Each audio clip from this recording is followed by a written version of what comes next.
Kamala Harris, 60 years old, and still has no idea who she is, and she still feels the need to change her accent depending on who she's talking with. Al Sharpton is a black man, in case you haven't noticed. So Kamala shapeshifts into how she thinks she's supposed to talk when she's talking to black people. Jasmine Crockett did this too. She's no longer in Congress, or she won't be for long. That is the best the Democrat Party has to offer right now, which up until Friday night also included Eric Swalwell. A lot has been said about me today through anonymous allegations, and I thought it was important that you see and hear from me directly. These allegations of sexual assault are flat false. They are absolutely false. They did not happen. They have never happened, and I will fight them with everything that I have. They also come on the eve of an election where I have been the frontrunner candidate for governor in California. I do not suggest to you in any way that I'm perfect or that I'm a saint. I have certainly made mistakes in judgment in my past, but those mistakes are between me and my wife. And to her, I apologize deeply for putting her in this position. Eve of the election. The election's not till November, Eric. That was Eric on Friday night, and here was Eric last night on Twitter. Quote, I am suspending my campaign for California governor. To my family, friends, and supporters, I am deeply sorry for mistakes in judgment I've made in the past. I will fight these false allegations that have been made, but that fight is my fight, not the campaign's, end quote. Eric, if the allegations weren't true, you would not be dropping out of the race for governor. I guarantee it. Eric Swalwell, the very married father of 3 small children. This picture right on his campaign website, still up there today. This is his second marriage, by the way. He's 45 years old. He got divorced.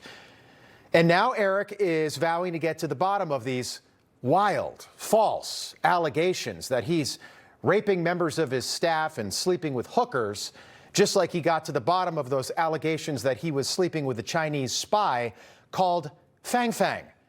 And again, I don't care who Eric Swalwell chooses to sleep with. But if you are a member of Congress and you're running for president, which he has, and you're on the House Intelligence Committee, which he was, maybe you shouldn't be sleeping with Chinese spies called Fang Fang. And now at least 4 women have come forward with allegations of sexual misconduct against Eric. One woman claiming that he raped her. Here's the quote. A former staffer of Eric Swalwell says the congressman raped her when she was heavily intoxicated and left her bruised and bleeding. I was pushing him off me saying no, but he didn't stop, end quote. Eric seems like a great guy, doesn't he? Just the kind of guy you want running the state of California. Remember when Eric farted during an interview? Now, normally I'd say listen closely, but you don't have to. Chris, so far, the evidence is uncontradicted that the president used taxpayer dollars to ask the Ukrainians to help him cheat an election. We did not add that. That is legitimately a member of Congress, somebody who ran for president, somebody who up until a day ago was running for governor of California. Just letting it go live on the air. And look, we're all human. I suppose it happens, but there are workarounds, I believe. We won't get into that this evening. According to the San Francisco Chronicle, Swalwell started sending pictures of his genitals to a 21-year-old woman who worked for him. Isn't that lovely? Allegedly, reportedly, of course, we have to say that. And now the same media that's been protecting Swalwell claimed that they've known about all this behavior for years. A local California reporter tweeting, I've covered Eric Swalwell since he was a member of the city council, and his behavior towards women was known by all levels of our local government and the Alameda County Democratic Party, which is just stupendous news for him.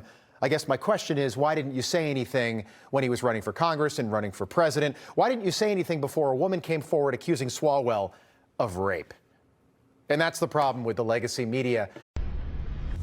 Information. Truth is freedom. Is Newsmax. It's real news for real people.